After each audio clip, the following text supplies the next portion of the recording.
Boa noite. Locais preparados para criar, engordar e vender galos de briga foi o que a polícia encontrou em endereços na periferia de São Paulo. As aves, segundo as investigações, abasteciam rinhas de todo o país e também do exterior. A placa anunciava a venda de ovos e galinhas, mas o negócio, segundo a polícia, era outro.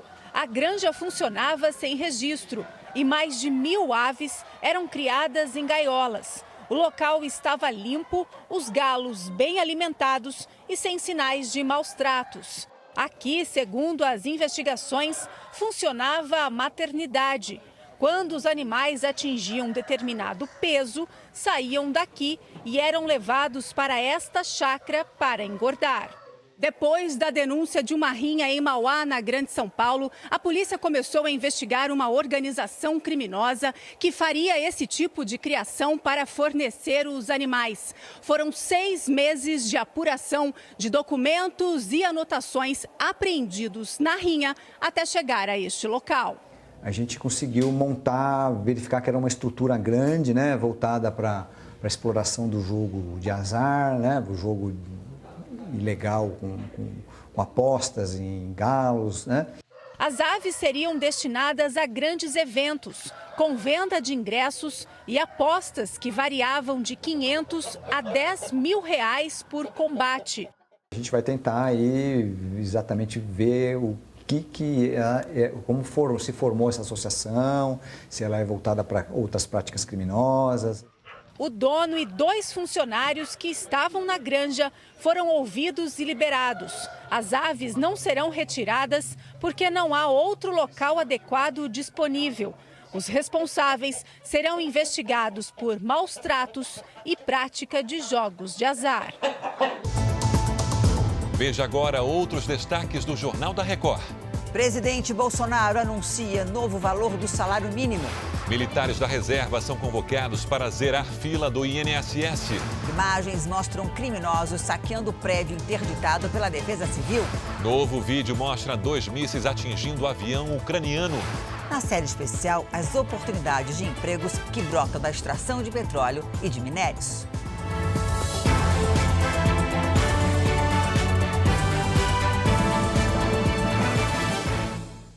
Oferecimento Ágora. Investir transforma incertezas em planos. Invista com a gente.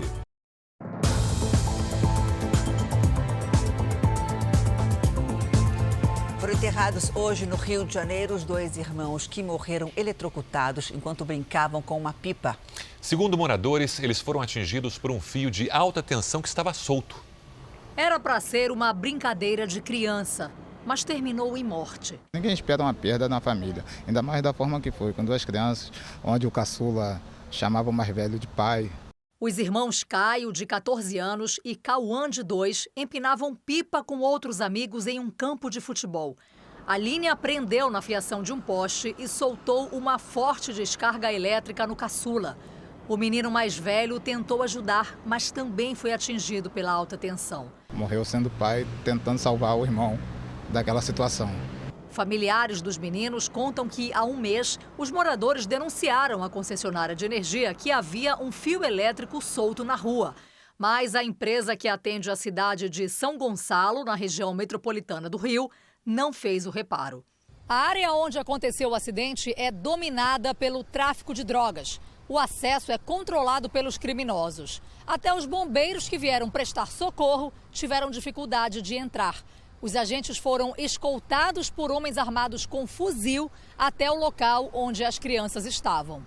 Em nota, a concessionária de energia informou que, assim que soube do acidente, enviou técnicos ao local, mas eles foram impedidos de entrar. A empresa também explicou que, por medida de segurança, interrompeu o fornecimento de energia na região. Se não desse para fazer o serviço, isolava a área, não deixava as crianças brincar lá. Estão em casa à base de calmante. Mãe, vó, bisavó, tias, primas, todo mundo. A concessionária de energia também informou que não recebeu reclamações antes do acidente sobre a fiação danificada e que também vai investigar a causa das mortes. Um motorista embriagado atropelou um grupo de crianças que brincava na calçada em Senador Canedo, região metropolitana de Goiânia. 2 meninos estão internados. Mesmo preso em flagrante, o motorista será solto após pagar fiança. Na porta do hospital, a revolta das mães. Final de semana que vem, ele vai beber de novo, ele vai ter carro de novo. As imagens do circuito de segurança mostram as crianças brincando na calçada, na esquina de casa. Um carro aparece e atropela 4 meninos e o cachorro de um deles. Por outro ângulo, é possível ver que o motorista faz a rotatória, mas perde o controle e vai para cima das crianças. O veículo era conduzido por Milton Rodrigues dos Santos, de 54 anos. Ele fez o teste do bafômetro, que apontou mais de 3 vezes o limite tolerado por lei. 2 crianças ficaram feridas. São 2 primos, um de 12 anos e outro de 6, que teve uma fratura grave na perna. O cachorro que estava nas mãos dele morreu. Os meninos estão internados sem previsão de alta. Ele vai ficar muito tempo hospitalizado, doente, traumatizado, e a pessoa que fez isso com ele não vai sofrer nada. O motorista foi preso em flagrante e levado para a cadeia da cidade. Ele passou por audiência de custódia e foi autorizado a sair da prisão depois de pagar fiança. Agora vai responder ao processo em liberdade. O crime que ele praticou é o crime de lesão corporal culposa no trânsito, qualificado pelo fato dele estar embriagado. Ele estava numa condição de embriaguez que não permitia que ele fosse ouvido. Uma quadrilha aproveitou que um condomínio de prédios estava interditado pela Defesa Civil e furtou 15 apartamentos. O arrastão aconteceu em Osasco, na Grande São Paulo. Câmeras de segurança gravaram o crime. Pouco antes da meia-noite, assaltantes encapuzados entram no prédio pela garagem. Logo depois, sobem as escadas em direção aos apartamentos. 4 homens armados chegam ao hall de um dos andares.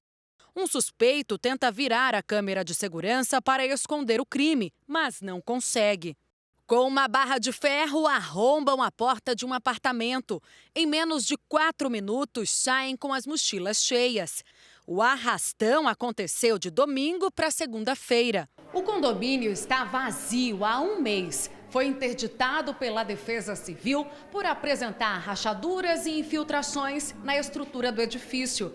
Cerca de 15 apartamentos foram invadidos.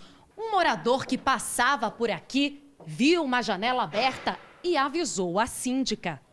Os moradores souberam do assalto por telefone e voltaram hoje ao prédio para retirar o que sobrou.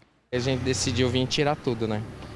Porque não tem segurança, só câmera e não inibiu nada. Tem uma portaria eletrônica aí que monitora 24 horas. Da casa da Williane levaram praticamente tudo. O cooktop, televisão, DVD, brinquedos, batedeira, liquidificador, inusitado, papel higiênico, lixo de banheiro. Ela gravou um vídeo no momento em que chegou em casa. E até champanhe eles abriram lá dentro. A segurança na região foi reforçada. Imagens do circuito interno do prédio vão ajudar a polícia a identificar os criminosos. A empresa responsável pela segurança do condomínio informou que perdeu a conexão remota com o prédio no último dia 6 e, por causa disso, não foi autorizada a entrar no edifício para resolver o problema. Disse ainda que as imagens estão gravadas e serão entregues à polícia. Uma segunda pessoa teria morrido depois de beber cerveja contaminada com 2 substâncias tóxicas em Minas Gerais. A bebida está com a comercialização proibida. Na sede da cervejaria, policiais e técnicos do Ministério da Agricultura fizeram mais uma vistoria. Até agora, 3 lotes da cerveja Belo Horizontina estão contaminados com as substâncias tóxicas de etileno glicol e monoetileno glicol. São eles L1 e L2 1348 e L2 1354. As 2 substâncias foram encontradas também em garrafas vendidas no Espírito Santo, da mesma fabricante, com o nome de Capixaba. Até agora, 17 casos com suspeita da intoxicação foram notificados. 12 são de Belo Horizonte. Um homem morreu em Ubá, na zona da Mata Mineira. Os outros 4 foram em Viçosa, São Lourenço, Nova Lima e São João del Rei. Mas o número pode aumentar. A morte de uma mulher em Pompéu, com os mesmos sintomas dos outros pacientes, foi confirmada hoje pela Secretaria de Saúde da cidade. A paciente, que não teve o nome revelado, morreu no final de dezembro com sintomas da síndrome nefroneural. Os parentes relataram que ela passou mal depois de beber a cerveja Belo Horizontina em visita à capital mineira. A segunda morte ainda está em análise na Secretaria Estadual de Saúde. Hoje, uma diretora da fabricante pediu para que os consumidores não bebam a cerveja de nenhum lote. Não bebam Belo Horizontina, qualquer que sejam os lotes. Não beba Belo Horizontina, eu não sei o que está acontecendo. A empresa admite o uso de monoetileno glicol para resfriar a cerveja, mas diz que não usa o dietileno glicol e busca uma explicação para os casos. Nós estamos assustados com tudo isso. Vários foguetes caíram hoje perto de uma base militar que abriga soldados americanos no Iraque. Vamos ao vivo a Nova York. Heloísa Vilela, boa noite. Boa noite. Olha, ainda não se sabe quem lançou os foguetes, mas esse foi o terceiro ataque a posições usadas pelos soldados americanos no Iraque. Ninguém ficou ferido. Depois do ataque que matou o general do Irã, Qassem Soleimani, no Iraque, o governo iraquiano ordenou a saída das tropas americanas do país. Hoje, a Casa Branca anunciou que se isso acontecer, vai cortar o acesso à conta que o Banco Central iraquiano possui em Nova York. No Irã, o presidente Hassan Rouhani anunciou a prisão de centenas de pessoas supostamente responsáveis pela queda do avião ucraniano com 176 pessoas a bordo na semana passada. Um novo vídeo divulgado hoje mostra como o avião teria sido derrubado por 2 mísseis disparados com 30 segundos de intervalo. O presidente iraniano não divulgou quem são e quantos são os presos que teriam abatido o avião por engano, mas disse que os Estados Unidos também têm culpa pela queda, já que o clima de tensão entre os dois países acabou provocando o erro. Na Europa, Reino Unido, França e Alemanha começaram hoje um processo que pode terminar com novas sanções econômicas ao Irã. É uma resposta ao país que voltou a enriquecer urânio, essencial para a fabricação de armas nucleares. A inauguração da estação brasileira na Antártica foi adiada por causa do mau tempo. O nosso enviado especial, Rael Policarpo, tem mais informações. Boa noite, Rael. Já tem uma nova data marcada? Foi sim. Boa noite, Celso. Boa noite, Janine. A festa de inauguração das novas instalações da Base Brasileira de Pesquisa, a estação Comandante Ferraz, só vai acontecer amanhã. A comitiva em que está o vice-presidente, o general Hamilton Mourão, e outros ministros não conseguiu decolar de Punta Arenas, cidade chilena mais próxima aqui da Antártica. E agora aguarda o aval da Força Aérea Brasileira para voar aqui para o continente gelado. A estrutura, como vocês podem ver, já está toda montada para a cerimônia. Resta agora o tempo melhorar. Da Antártica, Rael Policarpo. Obrigada, Rael. Ainda hoje, Bolsonaro anuncia um novo aumento no salário mínimo e diz que é para compensar as perdas com a inflação. E na série especial, mergulhadores fazem curso para virar profissionais, de olho num setor que começa a se recuperar.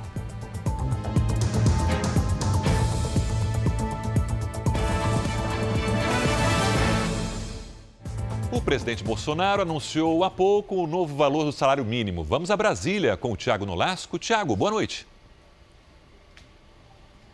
Oi, Sérgio. Boa noite para você, para a Janine e para todos. Durante um anúncio na saída do Ministério da Economia, o presidente Jair Bolsonaro disse que a mudança é para recompor o salário mínimo de acordo com a inflação de 2019. O IPCA ficou acima das estimativas e fechou o ano em 4,48%. O governo também chegou a esse valor porque decidiu recompor o salário mínimo de R$ 2,00 de perdas da inflação de 2018. O impacto no orçamento será de pouco mais de 2 bilhões de reais. Vamos ver agora o que disseram o presidente e o ministro da Economia. Nós tivemos uma inflação atípica em dezembro.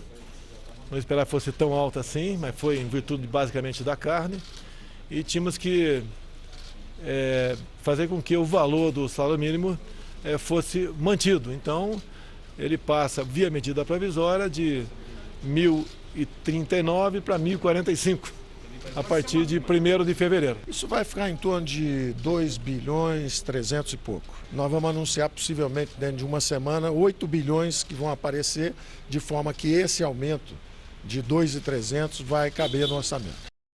O governo elevou a previsão de crescimento do PIB para este ano, passou de 2,32% para 2,40%. E a previsão para a inflação subiu para 3,62%. Mesmo com essa previsão acima, a meta do governo ainda é de 4%, portanto, ainda ficou abaixo da meta oficial. E o governo anunciou medidas para reduzir a fila dos processos de aposentadoria. Vamos a Brasília com a Raquel Vargas. Oi, Raquel, boa noite para você. Quais são as medidas? Oi, Janine, boa noite para você, boa noite a todos. Olha, haverá mais gente para atender ao público. O decreto, que será publicado até o fim desta semana, vai permitir a contratação temporária de 7 mil militares da reserva que irão atuar nos postos de atendimento do INSS e assim deslocar funcionários de carreira para análise dos processos. Um outro decreto, que deve ser publicado em até 15 dias, vai desburocratizar a autenticação de documentos e evitar recursos em ações judiciais em que o INSS foi derrotado. A previsão é normalizar o atendimento, que deve começar em abril até setembro deste ano. Bom, atualmente, 1.300.000 pedidos de benefícios estão sem análise há mais de 45 dias, que é o prazo legal dado pelo INSS. De Brasília, Raquel Vargas. Obrigado, Raquel. Veja a seguir, delatores da Lava Jato dizem que dinheiro desviado na construção da sede da Petrobras em Salvador teria abastecido campanhas do PT. E na série especial, oportunidades de emprego começam a surgir na produção de óleo e também de gás.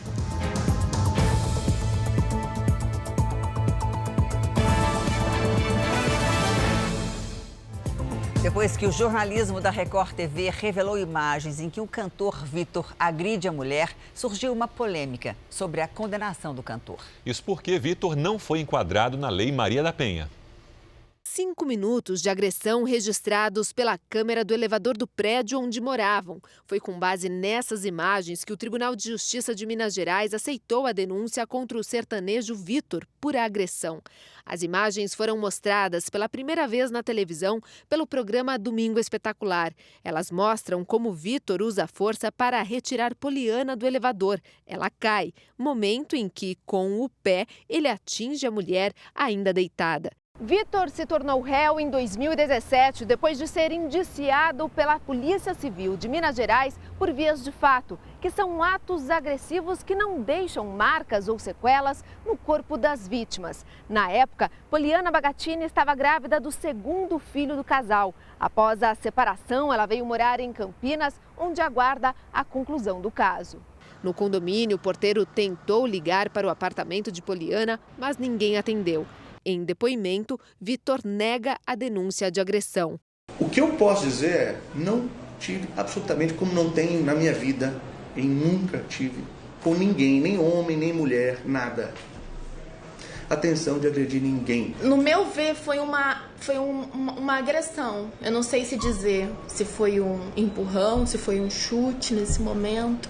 Só sei que foi agressivo. A juíza determinou o pagamento de R$20 mil a Poliana. Vitor também arcou com os custos processuais.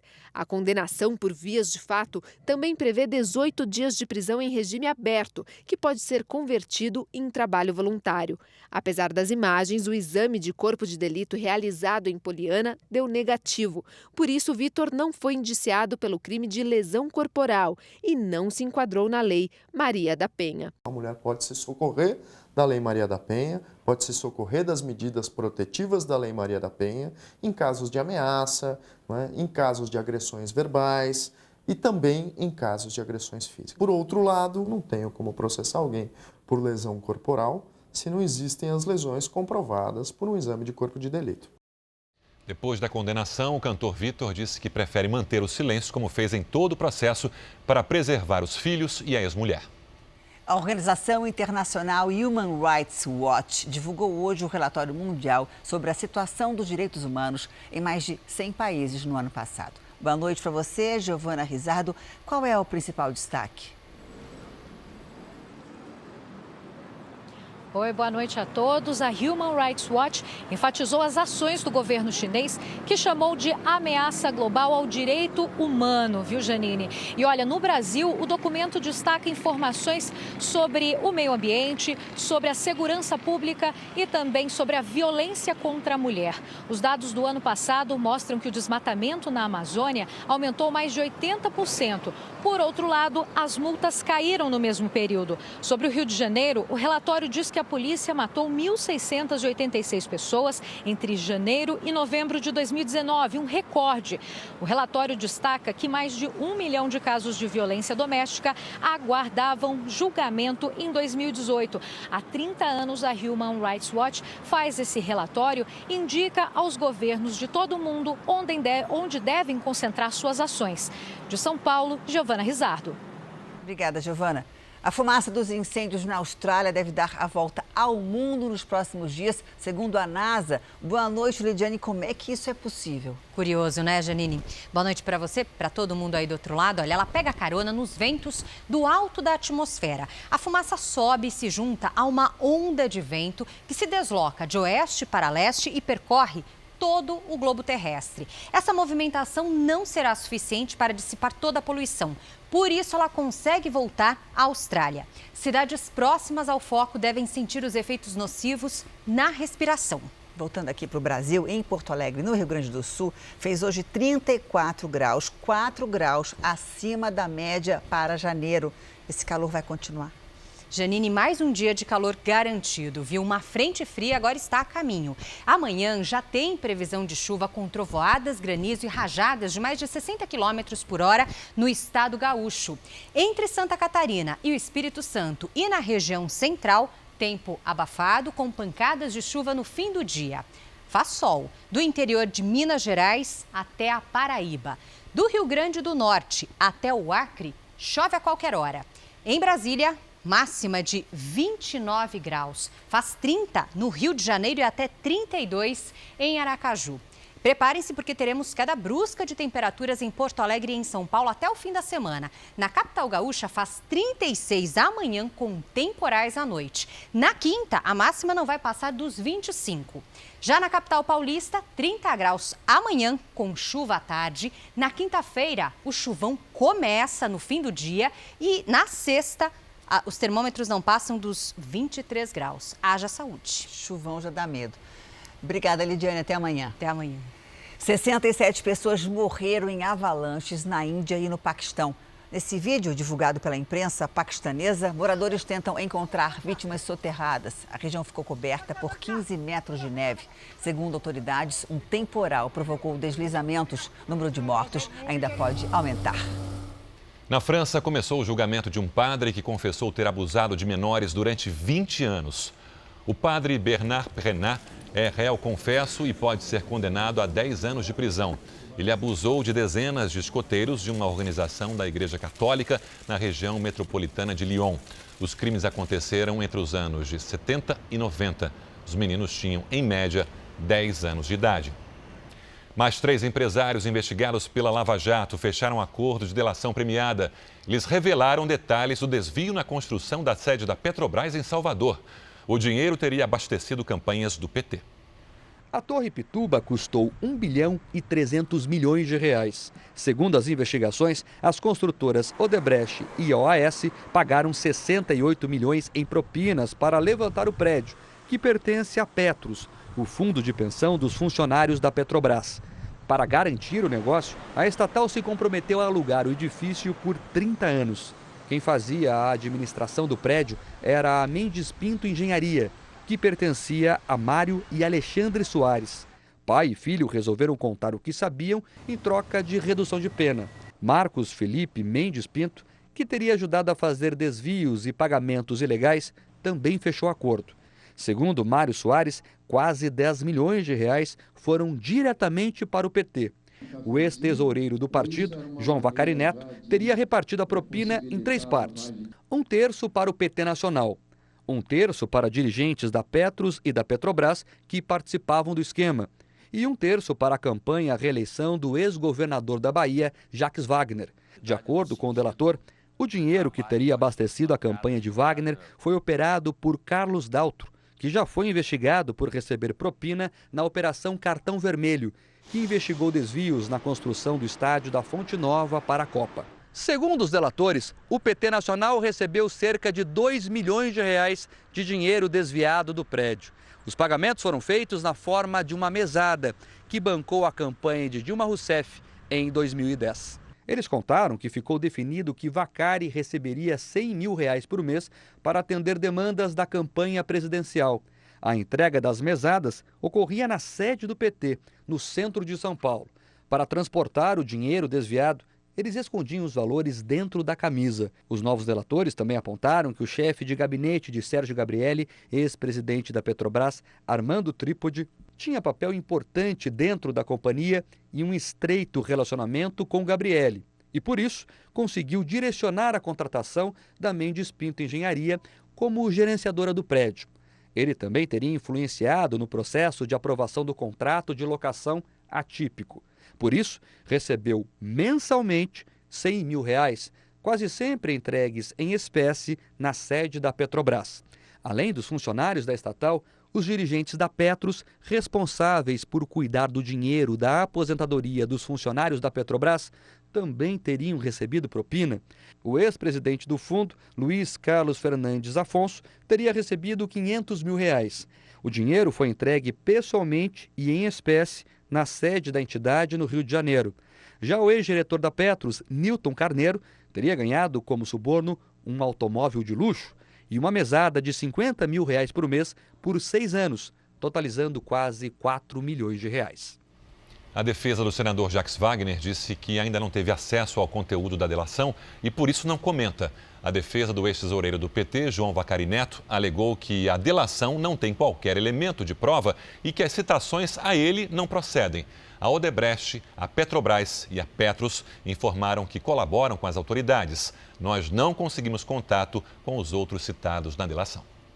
O assessor do governo do Rio confessou hoje à Justiça que entregou propina ao ex-governador Luiz Fernando Pezão. Boa noite para você, Pedro Paulo Filho. O que mais ele disse? Boa noite, Janine. Boa noite a todos. O ex-assessor Sérgio Castro fechou acordo de delação premiada e disse que desde 2004 recolhia e entregava propina a pessoas ligadas ao então governador Sérgio Cabral e que Pezão estava na lista. A mesada dele chegaria a R$150 mil. O dinheiro em espécie, segundo o assessor, era entregue em sacolas e, na maioria das vezes, no Palácio Guanabara, sede do governo. Sérgio Castro afirmou ainda que Luiz Fernando Pezão teria recebido R$1 milhão de uma única vez. Pezão nega as acusações. Do Rio de Janeiro, Pedro Paulo Filho. Obrigada, Pedro Paulo. A gente vai voltar a Brasília com o repórter Tiago Nolasco, que ele tem informação do governo americano que decidiu dar prioridade para a entrada do Brasil na OCDE, organização que reúne os países mais ricos do mundo. Vamos lá, Tiago.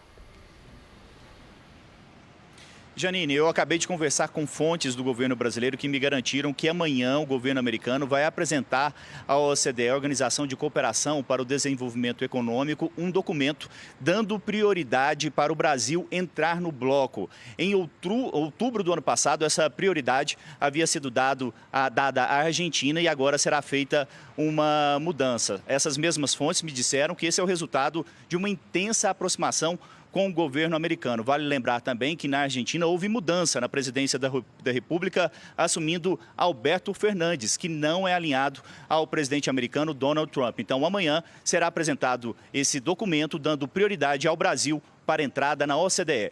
De Brasília, Tiago Nolasco. Obrigada, Tiago. Agora a nossa série especial. A indústria fechou o último ano com uma pequena queda na produção. Mas há setores que estão em alta e com vagas abertas para novos funcionários. Hoje você vai saber onde procurar trabalho na indústria nacional com chance de sair empregado.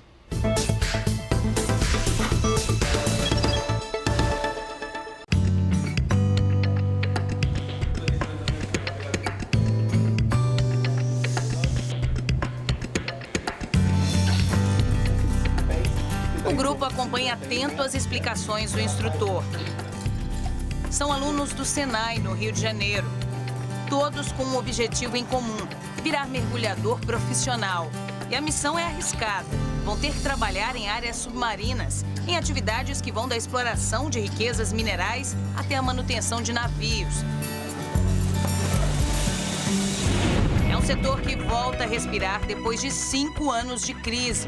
O Rio de Janeiro é a grande base da produção nacional de óleo e gás e abriga em seu mar as ricas reservas do pré-sal. Todo mundo que está aqui no curso está de olho, é claro, nas projeções do mercado de trabalho. A expectativa é que ao longo do ano sejam criadas aqui no estado do Rio cerca de 4.500 novas vagas só nessa área de exploração e produção de petróleo. Para eles, essa pode ser uma boa oportunidade de deixar o desemprego para trás. E vale a pena mergulhar fundo nesse mercado. Segundo o Instituto Brasileiro de Petróleo, as remunerações no setor de óleo e gás são, em média, 6 vezes maiores do que em outras atividades industriais. O Douglas, por exemplo, era vendedor numa loja de calçados. Com a ajuda da família, decidiu se matricular no curso de capacitação da Firjan, a Federação das Indústrias do Estado do Rio de Janeiro.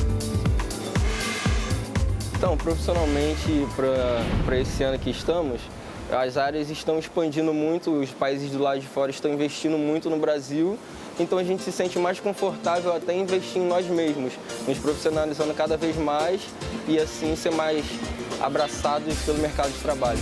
O Caio saiu da zona de conforto, largou a função de guarda-vidas para tentar embarcar nesse mercado. O salário é bem gratificante, mas assim, o que me identificou mesmo foi a função, porque tem várias especializações além do mergulho e eu acho que isso é fundamental e as empresas vão cobrar isso. Vão exigir com rigor uma qualificação máxima para o mergulhador para poder se adaptar bem ao mercado de trabalho. Os bons ventos também sopram na produção de aço no Brasil. Depois de um período de incertezas para a indústria siderúrgica, a estimativa do IABR, que representa grandes usinas, é um crescimento de mais de 5% nesse ano. Essa empresa fornece material tanto para a área agrícola como para a construção civil e teve que investir em mão de obra para dar conta dos pedidos. As contratações começaram no ano passado e a tendência é de ampliação de vagas. As vendas devem aumentar 15%. Nesse ano agora de 2020, a gente está prevendo mais por volta de 40 a 50 pessoas para o nosso quadro também. Justamente, a gente vai ficar perto de 900 colaboradores no nosso grupo, dividido em filiais e na própria matriz.